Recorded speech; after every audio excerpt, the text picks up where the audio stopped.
மகரம் ராசிக்கு மார்ச் மாதத்தை பொறுத்தவரையிலும் உடல்நலத்துல தொந்தரவு, சில மன அழுத்தங்கள், வாக்குவாதங்கள் சில பேர்கிட்ட, சிலரால் தேவையில்லாத பிரச்சனைகள் இதெல்லாமே சில பேருக்கு ஏற்பட்டிருக்கோம். சில பேர் கொஞ்சம் நல்லாவும் இருந்திருக்கோம். இந்த 2026 ஏப்ரல் மாசத்தை பொறுத்தவரையிலும் மகர ராசிக்கு முயற்சிக்கேற்ற பலன். இந்த சனி பெயர்ச்சி வாக்கி பஞ்சாங்கத்தின்படியும் ஆயிடுச்சு. முழுமையா 7.5 சனி முடிஞ்சு போயிடுச்சு. ஆனாலும் இன்னும் சில பிரச்சனைகள் இருக்கு அப்படின்றவங்களுக்கு இந்த ஏப்ரல்ல இருந்து படிப்படியான மாற்றங்களை நீங்க சந்திப்பீங்க. இனிமேல் தான் உங்களுக்கு விடிவே. எல்லா பிரச்சனையும் முடிஞ்சாச்சு. இனிமேல் கொஞ்சம் கொஞ்சமாக டெவலப் பண்ணக்கூடிய சூழ்நிலை. உங்களுடைய திறமையை நீங்க உங்க மனசுல உங்களுக்குள்ள இருக்கக்கூடிய திறமைகளை கண்டறியக்கூடிய காலகட்டம். ஒரு கர்மா கழிந்ததுன்னா திறமையை கண்டுபிடிச்சு அந்த திறமையின் பாதையில நீங்க பயணிக்கிறீங்கன்னா வாழ்க்கையில வெற்றி ஏற்படும். ஏப்ரல் மாசத்தை பொறுத்தவரை திடீர் புகழ், திடீர்னு வெளிச்சத்துக்கு வருவீங்க. தைரியமா செயல்படுவீங்க. சிறுதூர பயணம் போயிட்டு வருவீங்க. நண்பர்களுடன் பயணங்கள் போயிட்டு வருவீங்க. ஒரு உறவால் உங்கள் வாழ்க்கை மாறும். அதுதான் முக்கியமான ஒரு விஷயம். அந்த உறவு என்பது எதிர்ப்பாளினராக தான் இருக்கணும் அப்படின்லாம் கிடையாது. தந்தையா இருக்கலாம், தாயா இருக்கலாம், அல்லது வாழ்க்கை துணைவரா இருக்கலாம், அது கணவனா இருக்கலாம், அல்லது மனைவியா இருக்கலாம், அல்லது ஒரு காதலியாக இருக்கலாம். மொத்தத்துல உங்களுடைய நெருங்கிய ஒரு க்ளோஸ் ரிலேஷன்ஷிப்பு, உங்களோடு சமீப காலமாக பழகியவராக கூட இருக்கலாம், சமீப காலமாக ஏற்பட்ட ஒரு நட்பா கூட இருக்கலாம். அந்த நட்பால உங்க வாழ்க்கை மாறும், மாற்றத்தை சந்திக்கும், ஒரு மகிழ்ச்சியை ஏற்படுத்தும். தைரியமா செயல்படுவீங்க, வீரியமா செயல்படுவீங்க, வெற்றிகளை குவிக்க போறீங்க. 2026 ஏப்ரல்ல இருந்து இனி மாறும் மகரம், ஏறும் சிகரம் அப்படின்னு தான் சொல்ல முடியும். 2026 ஏப்ரல் மாதம் மகரம் ராசிக்கு எப்படி இருக்கும் என்பதை பற்றி தான் இந்த வீடியோவில் ஒரு பொது பலனா பார்க்குறோம். இந்த ஜாதகப்படியும் கொஞ்சம் பார்க்கணும். நீங்க சில பேருக்குலாம் சில பலன்கள்லாம் சூட்டபிளா இருக்காது, சில பலன்கள்லாம் நடக்காத மாதிரி இருக்கும். அப்போ உங்க ஜாதகத்தையும் நீங்க செக் பண்ணிக்கணும். என்ன தசா புக்தி நடக்குது, நம்ம ஜாதகத்துல என்ன கொடுப்பனை இருக்கு, நம்ம என்ன பிராப்தத்தோடு பிறந்திருக்கிறோம், அந்த பிராப்தம் தான் வாழ்க்கை, அதுதான் எதிரொலிக்கும். கோச்சாரத்துல நம்ம என்ன சொன்னாலும் அல்லது நம்ம ஜாதகத்துல என்ன இருக்கோ அதுதான் வெளிப்படும். நான் இப்ப காதல் சக்சஸ் ஆகும்னு சொல்றேன்னா அந்த ஜாதகத்துல காதல் சக்சஸ் ஆகிறதுக்கான அமைப்பு கிரகங்கள் இருக்கணும். அப்பதான் அந்த காதல் சக்சஸ் ஆகும். எல்லாருக்கும் ஒரே மாதிரியான பலன் மேட்ச் ஆகாது, மகர ராசியேன்னா கூட. அதனால ஒரு கைடன்ஸா எடுத்துங்க. வணக்கம், நான் உங்கள் ஆஸ்ட்ரோ பழனி சுவாமிகள். இந்த சேனலை பொறுத்தவரையிலும் சரியான ஜோதிட தகவல்களும் சரியான கைடன்ஸும் கொடுக்கக்கூடிய சேனல். நீங்க விருப்பப்பட்டாக சப்ஸ்கிரைப் பண்ணி தொடர்ந்து பாருங்க. அதே போல இந்த வீடியோ பிடிச்சிருந்தாலும் லைக் பண்ணுங்க, மற்றவர்களுக்கும் ஷேர் பண்ணுங்க. இந்த மகரம் ராசிக்கு 3ஆம் பாவகத்துல சூரியன் 8 3ஆம் பாவகத்தில் இருக்கிறது விபரீத ராஜயோகம். பாசிட்டிவ் தான். பாவ கிரகங்கள்லாம் 3ஆம் இடம் உபஜயஸ்தானத்துல இருக்கிறதுனால நல்ல பலன்கள் தான் ஏற்படும். கெட்டவன் கெட்டிடில் கெட்டிடுமே ராஜயோகன்ற மாதிரி 3ஆம் பாவகத்துல சூரியன் இருக்கு, செவ்வாயும் இருக்கு, சனியும் அங்கதான் இருக்கு, ராசியாதிபதியும் அங்க இருக்கு. 3ஆம் இடத்துல சனி இருக்கிறதும் நல்லது. ஆனா சூரியன் சனியை அஸ்தங்கப்படுத்துறதுனால ஒர்க் ப்ரெஷர் இருக்கும். வேலை பார்க்கக்கூடிய இடத்துல வாக்குவாதங்கள்லாம் யார்கிட்டையும் செய்யக்கூடாது. கருத்து வேறுபாடுகள் ஏற்பட்டுடும். குறிப்பா மேலதிகாரிங்க கிட்ட எந்த விதமான முரண்பாடுகளையும் ஏற்படுத்தி கூடாது. இந்த 2ஆம் இடத்துல ராகு இருக்கிறனால அவசரப்பட்டு ஏதாவது பேச சொல்லும், பேசிட்டு வருத்தப்பட வைக்கும். அதனால வார்த்தைகளில் கவனம் செலுத்தணும். பணம் கொஞ்சம் நிறைய செலவாகும். அதே மாதிரி வருமானம் அதுக்கு தகுந்த மாதிரி வரும். எந்த அளவுக்கு நீங்க செலவு பண்றீங்களோ அந்த அளவுக்கு பாக்கெட்ல வந்துகிட்டே தான் இருக்கும். பயப்படவே வேண்டியதில்லை. ஒரு பெரிய திட்டத்தை கூட நீங்க இந்த நேரத்துல துணிந்து செயல்படுத்தலாம். குறிப்பா வீடு வாங்குறது, வாகனம் வாங்குறது, அல்லது வீடு கட்டுறது, இந்த மாதிரி ஒரு நல்ல விஷயத்துக்காக நீங்க இறங்கி செலவு பண்றீங்கன்னா கையில காசு இல்லைன்னு கவலையே பட தேவையில்ல. அதற்கான ஈக்குவலான அமௌண்ட் உங்க கைக்கு வந்துகிட்டே தான் இருக்கும். அதே மாதிரி பாத்தீங்கன்னா இந்த காலகட்டத்தில் சூரியன் சனியை அஸ்தங்கப்படுத்துறதுனால தந்தையின் உடல்நலத்துல கொஞ்சம் கவனம் செலுத்திங்க, அல்லது தந்தையுடன் கொஞ்சம் கருத்து வேறுபாடுகள் போகும். அதே போல இந்த 3ஆம் பாவகத்துல புதனும் ஏப்ரல் 10ஆம் தேதியில இருந்து இருக்கும். அப்ப புதன் 6 3ஆம் பாவகத்தில் இருக்கிறதுனால கடனுடைய அழுத்தமும் இல்லாமல் இருப்பீங்க. கடனை திருப்பி செலுத்துவீங்க. எதிரிகள் தோற்பார்கள். அக்கம் பக்கம் இருக்கிறவங்க அல்லது அலுவலகத்தில் இருப்பவர்களும் மாதத்தோட பிற்பகுதியில அவங்களால உங்களுக்கு பெருசா பாதிப்பு கிடையாது. ஆனா முதல் பகுதியில கொஞ்சம் கவனமா இருக்கணும். வார்த்தைகள்ல எச்சரிக்கையா இருக்கணும். அதே போல இந்த 3ஆம் பாவகத்துல செவ்வாய் இருக்கிறது பாத்தீங்கன்னா 4 3ஆம் பாவகத்துல இருக்கு. 4ஆம் பாவகத்துல சுக்கிரன் இருக்கும் மாதம் ஃபுல்லாவே. அப்ப 3ஆம் பாவகத்துல செவ்வாய் இருக்கிறது நல்லதுதான். ஹெல்த் ரிலேட்டடான பிரச்சனை மார்ச் மாசம், பிப்ரவரி எல்லாம் கொஞ்சம் அதிகம் தான். மார்ச்ல அப்பப்போ வயிறு சம்பந்தமான பிரச்சனை, நெஞ்சரிச்சல், குடல் சம்பந்தமான பிரச்சனைகள், ஆசனவாய் சம்பந்தமான பிரச்சனைகள், உணவு விஷயத்துல பல பிரச்சனைகளை சந்தித்தவங்களுக்கு இந்த ஏப்ரல் மாசம் அதற்குரிய மருத்துவம் கிடைச்சு அந்த அந்த நோயிலிருந்து முழுமையாக நீங்கக்கூடிய வாய்ப்புகள் இந்த காலகட்டத்தில் உண்டு. மேலும் சிறுதூர பயணம் நிறைய போவீங்க. சில நண்பர்களுடன் சில வாக்குவாதங்கள் வந்தாலும் அவர்களால் ஆதாயங்கள் உண்டு. எதிர்ப்பாளினுடைய நட்பு உறவு இவற்றால் கூட மகிழ்ச்சியை ஏற்படுத்தும். இந்த காலகட்டத்தை பொறுத்தவரையிலும் சமீப காலமாக நீங்க ஒருத்தரோட பழகிட்டு இருக்கிறீங்க, அல்லது ஒரு நண்பர் ஏதோ ஒரு வகையில ஒரு உறவால உங்களுடைய எண்ணங்கள் மாறும்.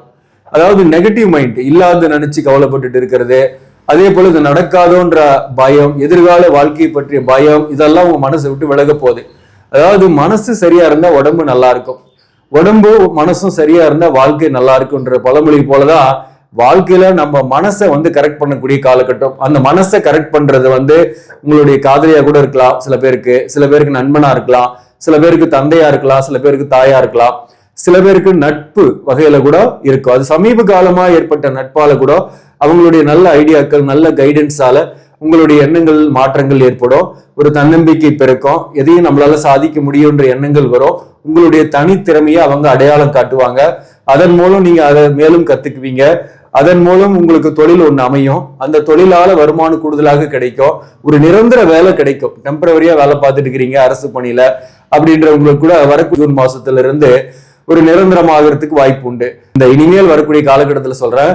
அதனால வேலை விஷயமா நீங்க யோசிக்கவே வேண்டியதுல நல்லா இருக்கு இனிமேல்லாம். சில பேர்லாம் ஆல்ரெடி வேலையில இருந்து விட்டுட்டு பிசினஸ் பண்ணலாம்னு நினைச்சிட்டு இருப்பீங்க.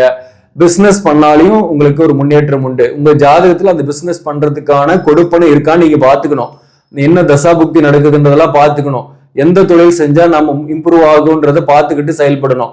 ஒரு கோச்சார பலன்ல பிசினஸ் பண்ணலாம்னு சொல்லுவேன். இது அத்தனை மகர ராசிக்கு சூட்டபிள் ஆகாது.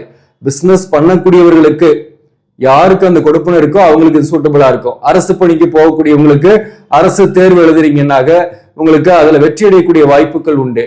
அதே மாதிரி மருத்துவம் படிக்கக்கூடிய பிராப்தம் உள்ளவர்கள் மருத்துவத்திற்காக நீட் எக்ஸாம் ப்ரிப்பேர் பண்ணிட்டுக்கிறீங்க மாணவர்கள்னாக அதுல வெற்றி அடையக்கூடிய வாய்ப்புகள் உண்டு. ஸோ இப்போ நிறைய பாசிட்டிவ் தான் இருக்கு இனிமேல் வரக்கூடிய காலகட்டத்தில். அது ஏப்ரல் மாசத்துல இருந்து எதை சொல்றேன், இந்த ஏப்ரல் 14ஆம் தேதி சூரியன் 4ஆம் பாவகத்துக்கு வந்துடும். ஸோ 4ஆம் பாவகத்துக்கு வரும்போது சுக்கிரனும் இருக்கு. வீடு வாகனம் வகையில சில பேருக்கு மாற்றம் ஏற்படும். பழைய வாகனத்தை வித்துட்டு புதிய வாகனம் வாங்குவீங்க. சில பேர் நல்ல ஒரு வீட்டுக்கு குடி போவீங்க, வீடு மாற்றம் ஏற்படும். சில பேர் கன்ஸ்ட்ரக்ஷன் ஸ்டார்ட் பண்ணலாம், சொத்துக்கள் வாங்கலாம். மாதிரியான சூழ்நிலையில் ஏப்ரல் 15க்கு பிறகு இருக்கு. உங்களுக்கு இந்த மாசத்தை பொறுத்தவரை கணவன் மனைவிக்குள்ள ஒரு அந்யோன்யம் இருக்கும், காதலர்களுக்குள்ள ஒரு மகிழ்ச்சி இருக்கும். உங்க காதலை பெற்றோர்கிட்ட சொல்லி சம்மதம் வாங்கக்கூடிய காலகட்டமாக இருக்கும். கணவன் மனைவிக்குள்ள ஒரு புரிதல்கள் ஏற்படும். அதனால பெரிய பிரச்சனை கிடையாது. கடந்த காலத்திலேயே வாழ்க்கையில நிறைய பிரச்சனைகளை சந்தித்து திருமண வாழ்க்கையில பிரிந்து மறுமணம் கூட சில பேருக்கு ஆயிருக்கும். அந்த மறுமணத்தால் வாழ்க்கையில மாற்றங்களை சந்திச்சுட்டு இருப்பீங்க, ஏற்றங்களையும் சந்திச்சுட்டு இருப்பீங்க. சில பேருக்கு தற்காலிகமாக பிரிந்திருந்தவர்கள் ஒன்று சேர்ந்து விடக்கூடிய வாய்ப்புகள்லாம் கடந்த காலத்தில் ஏற்பட்டிருக்குன்னு நாம் சொல்லியிருக்கிறோம். இந்த மாசமும் தற்காலிகமாக பிரிந்திருக்கக்கூடியவர்கள் தோஷங்கள் இல்லாமல் ஒரு சின்ன சண்டை பிரிஞ்சிருக்கிறேன், தொழில் காரணமாக பிரிஞ்சிருக்கிறேன், அப்படிப்பட்டவர்கள் ஒன்று சேரக்கூடிய வாய்ப்புகள் உண்டு. அதே போல சமீப காலமா பழகிய ஒரு உறவு ஒரு நட்பு உங்களுக்கு ஏதோ ஒரு வகையில உதவிகரமாக இருக்கும். அதன் மூலம் உங்களுக்கு ஒரு வாழ்க்கை மாற்றத்தை ஏற்படுத்தும். காதல் இருக்கிறவங்க அது மேரேஜ்ல முடியறதுக்கான வாய்ப்பு உண்டு. உங்களுக்கு ஜூன் மாசத்துல இருந்து திருமணம் ஆகக்கூடிய வாய்ப்பு உண்டு. திருமணம் ஆகாதவர்களுக்கு சொல்றேன், வரன் பார்த்துட்டு இருக்கிறீங்கன்னா ஜூன்ல இருந்து செட் ஆயிடும். அதே போல அதுக்கான பேச்சுவார்த்தை இந்த ஏப்ரல் 14ஆம் தேதிக்கு பிறகு உங்களுக்கு பாசிட்டிவா இருக்கும். இந்த குருவை பொறுத்தவரையில் 6ஆம் பாவகத்தில் இருக்கிறதுனால இந்த உணவு விஷயத்துல கவனமா இருங்க. அதே போல அலைச்சல்கள் பயணங்கள் இருக்கிறதுனால சின்ன சின்ன ஹெல்த் இஷ்யூஸ் வரும். ஆனா பெரிய அளவுக்கு கிடையாது. ஏப்ரல் மாசத்தை பொறுத்தவரை பெரிய நோய் தொந்தரவு பயப்பட வேண்டியதில்லை. இப்ப மாதத்தோட பிற்பகுதியில் தான் நீங்க ஹெல்த்ல கொஞ்சம் உணவு விஷயத்த கவனமா இருக்கணும். கொஞ்சம் வாக்கிங் போறது எக்ஸசைஸ் பண்றதெல்லாம் நல்லது. சில விரயங்கள் ஏற்படும், சுப விரயங்கள் நிறையவே பண்ணுவீங்க. அதற்கேற்ற செலவுகளுக்கு ஏற்ற பணமும் வந்துடும். பிள்ளைகள் வகையில செலவுகள் ஏற்படும். பிள்ளைகள் வகையில சுப செலவுகளுக்காக செலவு பண்ணக்கூடிய காலகட்டமாகவும் இந்த ஏப்ரல் மாசத்தை பொறுத்தவரையிலும் இருக்கும். புதனும் குருவும் பரிவர்த்தனை, அதனால புதிய கடன் வாங்கி சுப செலவுகள் செய்வீங்க. நோய் பாத்தீங்கன்னாக்க இந்த சூரியன் 4ஆம் பாவகத்துக்கு வந்த பின்னாடி சின்ன சின்ன சூட்டு சம்பந்தமான நோய்கள், கண்ணெரிச்சல், கண் தொடர்பான பிரச்சனைகள், பல்லுவலி, இந்த மாதிரியான பிரச்சனைகள் வரும். அதனால அதுல கொஞ்சம் கவனமா இருங்க. இந்த ராகு 2ஆம் இடத்துல 8ல கேது இருக்கு. இது பண வருமானத்தை கொடுக்கும், பயணங்களை கொடுக்கும், அலைச்சலை கொடுக்கும், அதே போல செலவுகளையும் கொடுக்கும். முதலீட்டு திட்டங்கள் பண்ணும்போது கவனமா இருக்கணும். சீனியர் சிட்டிசனா இருக்கீங்கன்னாக்க முன்ன பின்ன தெரியாதவங்க சொல்ற திட்டங்கள்லாம் நம்பி பணம் போடுறது, ஊக வாணிகங்கள்ல இந்த காலகட்டத்திலையும் ஈடுபடக்கூடாது. அகலக்கால் வைக்க வேண்டாம், அதுவும் முக்கியமான விஷயம்.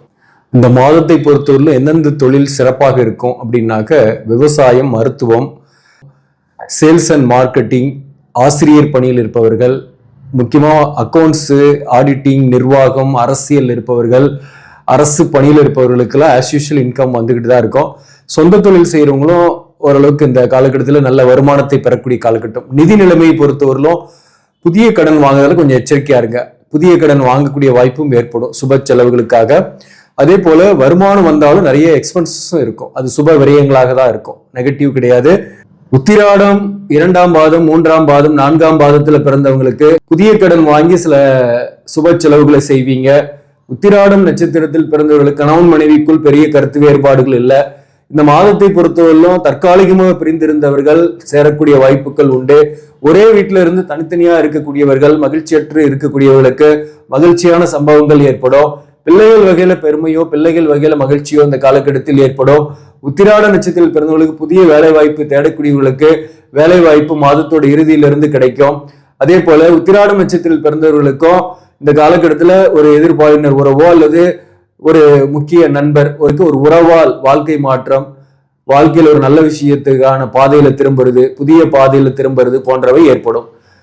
திருவோண நட்சத்திரத்தில் பிறந்தவர்களுக்கு சமீப காலமாக பழகிய ஒரு நண்பர் அல்லது ஒரு நட்பு காதலாக மாறக்கூடிய வாய்ப்பு உண்டு. எதிர்பாலினராக இருக்கும் பட்சத்துல சொல்றேன். திருவோண நட்சத்திரத்தில் பிறந்தவர்களுக்கு அந்த உறவால ஒரு புதிய வாய்ப்புகள் வர்றது, ஒரு மாற்றம், வாழ்க்கையில மாற்று சிந்தனைக்கு போறது, ஒரு நல்ல சூழ்நிலைக்கு வரக்கூடிய வாய்ப்பு உண்டு. தன்னம்பிக்கை வரும். முக்கியமா அலைச்சல்கள், பயணங்கள் இருக்கும். சிறுதூர பயணம் போவீங்க. உணவு விஷயத்துல கவனமா இருங்க. புதிய கடன் வாங்கி பழைய கடனை அடைப்பீங்க. திருவோண நட்சத்திரத்தில் இருப்பவர்களுக்கு வேலையில முன்னேற்றம், பதவி உயர்வு, ஊதிய உயர்வு போன்ற நல்ல செய்திகள் வரக்கூடிய காலகட்டம். மாதத்தோட முதல் பகுதியில ஒர்க் ப்ரெஷர், டென்ஷன் இருந்தாலும் மாதத்தோட பிற்பகுதியில ரிலாக்ஸா இருப்பீங்க. அந்த நேரத்துல உங்களுக்கு பொருளாதார ரீதியாக முன்னேற்றங்கள் ஏற்படும். வேலை விஷயத்துல புதிய வேலை வாய்ப்பு தேடக்கூடியவர்களுக்கு புதிய வாய்ப்பு கிடைக்கும். கணவன் மனைவி உறவு நிலை, கருத்து வேறுபாடுகள் பெரிய அளவுக்கு இருக்காது. மகிழ்ச்சியாகவே இருப்பீங்க. பிள்ளைகளால மகிழ்ச்சி ஏற்படும். எதிர்பார்த்த கோர்ஸ் பிள்ளைகளுக்கு கிடைக்கும். அதே போல அவிட்டம் நட்சத்திரத்தில் பிறந்தவர்களுக்குமே பிள்ளைகளால மகிழ்ச்சி ஏற்படும். அதே போல உங்களுடைய தனிமை மாறும். வாழ்க்கையில சில மாற்றங்களை சந்திப்பீங்க. கடனுடைய அழுத்தங்கள் இருந்தாலும் கடனுக்கு கொஞ்சம் திருப்பி செலுத்துவீங்க. வேலை பார்க்கக்கூடிய இடத்துல இருக்கக்கூடிய ஒர்க் ப்ரெஷர், டென்ஷன் மாதத்தோட பிற்பகுதியில குறையும். புதிய வாய்ப்பு தேடக்கூடியவர்களுக்கு புதிய வாய்ப்பு மாதத்தோட பிற்பகுதியில கிடைக்கும். கணவன் மனைவி சில பேர் தனிமையா இருந்திருப்பீங்க. வாழ்க்கையில பிரிந்து தனித்து வழக்குகள் இருக்கிறவங்களுக்கு வழக்குகளில் வெற்றி போன்றவை இந்த காலகட்டத்தில் ஏற்படும். சில பேருக்கு தற்காலிகமாக பிரிஞ்சவங்களுக்கு மீண்டும் சேரக்கூடிய வாய்ப்போ நல்ல செய்தியோ உங்களுடைய வாழ்க்கை துணைவர்கிட்ட இருந்து கிடைக்கும். அப்போ அவிட்டம் நட்சத்திரத்தில் பிறந்தவங்களுக்குமே சிறப்பு தான். முயற்சிக்கேற்ற பலன் கிடைக்கும். இந்த மாசத்தை பொறுத்தவரையிலும் புதிய வழி பிறக்கும். புதிய பாதையில் பயணம் செய்வீங்க இந்த மாதத்தை பொறுத்தவரையிலும். அதுதான் முக்கியமா சொல்லக்கூடிய விஷயம். இந்த மாதத்தை பொறுத்தவரை நீங்கள் வழிபட வேண்டிய தெய்வம் முருகபெருமானை வழிபாடு செய்யுங்க. முருகா அப்படின்னு அலையுங்க. கஷ்டம்னு வரும்போது முருகான்னு நினைச்சீங்கன்னாவே அதுக்கு ஒரு சொல்யூஷன் உங்களுக்கு அந்த நேரத்திலேயே கிடைக்கும். அல்லது சொல்யூஷனோட ஒருத்தர் உங்களை சந்திப்பாங்க. வாழ்க்கையில மாற்றங்கள் ஏற்படும். நன்றி, வணக்கம்.